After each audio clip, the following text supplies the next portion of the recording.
Ховд аймагт хөгжил политехник коллежийн хөдөө аж ахуйн барилга, уул уурхай, үйлдвэрлэл, үйлчлэгээ гэсэн 3 чиглэлээр 33 мэргэжлийн дагуу сургалтын үйл ажиллагаагаа явуулдаг. Тус коллежийн сурвалжлагчдыг дадлагжуулах, ажил олгогчдын захиалгаар мэргэжилтэй ажилтан бэлтгэх, төгсөгчдийг ажлын байраар хангах зорилтын хүрээнд орон нутгийнхаа 100 гаруй аж ахуйн нэгж байгууллагуудтай хамтран ажиллаж байна.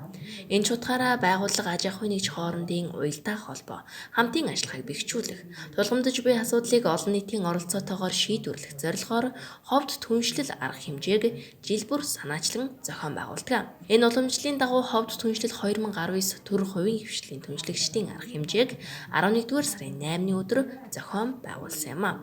Тус арга хэмжээнд аймгийн удирдах ажилтнууд болон хөгжил политехник коллежийн захирал, багш, оюутнууд, түншлэгч байгууллага, аж ахуйн нэгж, иргэдийн төлөөлөл 100 гаруй хүн оролцлоо.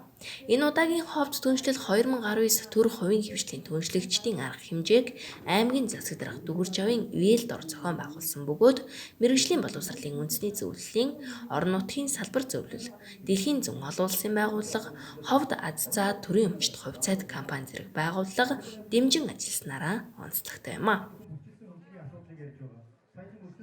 Аймынхаа засаг даргын үйл ажиллагааны мөрийн хөтөлбөрт бас түншлэлийг өргөжүүлэх зорилгоор бас хөрөнгө мөнгөний шийдээд бас иргэдийн урлаараа батлуулан жилд нэг 5 сая төгрөг батлуулж бас ховд түншлэл арга хэмжээг бас нэлээд өргөн хүрээнд хийж байгаа. Яагаад тэгэхээр бид нэг оюутнуудын дунд, багш нарын дунд хийх биш, тийм ээ? Одоо мэргэжлийн салбар зөвлөлийн орон нутгийн салбар зөвлөлийн байгууллага маань 5 байсан бол одоо 8 болж өргөгдсөн байгаа. Мэргэжлийнхээ чиглэлээр. Тэгээ манай одоо мэргэжлийн орон нутгийн салбар зөвлөлд маш их сайн ажиллаж байгаа. Монгол Улсын ирээдүй, ховд аймгийн ирээдүй болсон мэргэжилтэй боловсон хүчин бэлтгэх асуудалд маш их анхаарч байгаа. Чанартай одоо боловсон хүчнийг бэлтгэн гаргахтаар бид нэр төр хувийн хвшлийн хамтын ажиллагааг өргөжүүлэх зорилгоор өнөөдөр түншлэл одоо 19 арга хэмжээнд маш өргөн дэлгэр болж байна. За манайх одоо энэ түншлэлийн арга хэмжээнд 3 дахь жилдээ оролцож байгаа. За политехник коллежтэй бол одоо сүүлийн 3 жил бас оюутан сурагчтай хамтран одоо хаврын тариалт өрсөлдөх боожуулахаас өсвөлээд стадлогын ажлуудыг хийж байгаа. Ер нь ингээ хамтын ажиллагааг ингээд өргөжүүлснээр оюутан сурвалжтыг ингээд дэмжснээр ер нь ямар ач холбогдолтой байна вэ та? Ер нь зөвхөн хүүхдүүд одоо ажлыг одоо хамгийн багаас эхлээд одоо бид нар чинь анхны мэдгэдэггүй коллежээс авч ирсэн бол одоо бид нарыг яг нөгөө өөрсдийнхөө талбайдаар ирээд нөгөө одоо юуныхаа дадлгынхаа ажлыг хийж штэ. Тэгээ одоо энэ нөгөө ногоо тарьдаг гэдгийг хүүхдүүд хичээлээр заалгаж байгаа боловч одоо нөгөө дадлага хийгээд биднийхээ талбайд очихоор ногоо гэдэг ургамалч одоо ийм ашигтай юм байна. Энийг ургуулж чадвал бид нар бас үр дүнд хүрэх юм байна. Гоё юм байна гэдгийг бас хүүхдүүд мэдэрдэг болж байгаа. Тэгээ энэ ховд түншлэлгээд одоо энэ арга хэмжээ бол төр хувийн хвшил тэгээд одоо ингээм хамтран ажиллаж байгаа бас бидний ажлыг өшөө цаашаа хөгжүүлж байгаа. Тэгээ бас өшөө олон хүнийг ажлын байраар хангахад тус нэмэр болж байгаа.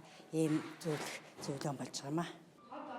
Түүнчлэн ховд түншлэл 2019 төр хувийн хвшлийн түншлэгчдийн зөвлөгөөнд зохион байгуулж өнгөрсөн онд хөгжил политехник коллеж болон түншлэгчдийн хамтран хэрэгжүүлсэн ажил амжилт ололт цаашид тулгамдж буй асуудлуудын талаар оролцогчид харилцан санал солилцлоо. Энэ үеэр хөгжил политехник коллежийн дэргэдэх 8 мэргэжлийн зөвлөлийн хилцүүлгээс гаргасан зөвлөмжийг танилцуулсан бөгөөд төрийн байгууллагуудын зүгээс сургуулийн гадаад харилцааг өргөжүүлэх чиглэлд бодлогоор дэмжих, улмаар оюутан суралцагчид шинэ техник технологи эзэмших, дадлаг сургууль хийхэд аж ахуйн нэгжүүд дэмжин ажиллах зэрэг нэлээд олон санал гаргасан юм а.